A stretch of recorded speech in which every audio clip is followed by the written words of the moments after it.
Hey everybody, my name is Citrullo. Renan, Yildizdogan.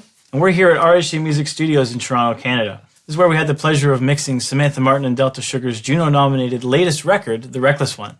Ray, do you want to talk a little bit about the inspiration, about what led us to maybe the sounds that we got on the record and sort of what brought us here? Yeah, for sure.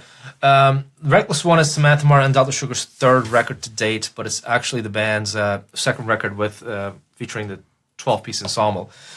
So I guess it would be fair to say that this is more of a sophomore record for the band.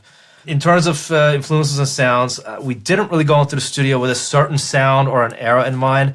The idea was to just kind of let the band do their thing and see which era our ears took us to for each individual song. In the process, we ended up covering a few decades, and the album ended up covering a range of influences from the 50s, 60s, and 70s. I would say it's a fusion of Stax, Memphis Soul, and Muscle Shoals recordings that we all love, with Samantha's voice in the forefront.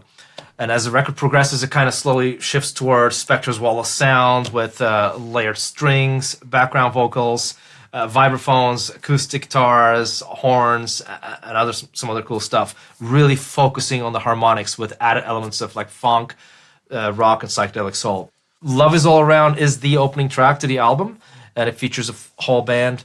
The drums, bass, Rhodes, and Samantha's vocals were actually recorded live off the floor.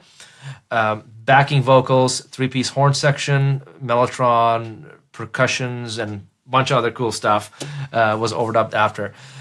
Samantha's inspiration behind the song was, as she calls it, Bill Withers meets the Meters. I'd say in the end, it turned out to be more of a blend of the Meters meets Rare Earth with those added elements of psychedelic soul in there. Honestly, I think we did achieve what we were going for with the inspiration, and we'd love to show you what we did when we came up with this. I think it's important to note that the source sounds that we captured, we use a lot of analog gear, so most of the sounds that we got going to the tape were already sort of where we wanted them, and then we were able to use the UAD plugins to sort of enhance what we were doing to make the sounds that we heard in our head come out of the speakers more so than what we had done. Why don't we start by listening to the track so you guys can hear a little sample of what it is that we're talking about, and then we can break down each individual instrument one by one and show you what the UAD stuff actually did for the sounds. Let's take a look. Getting stronger.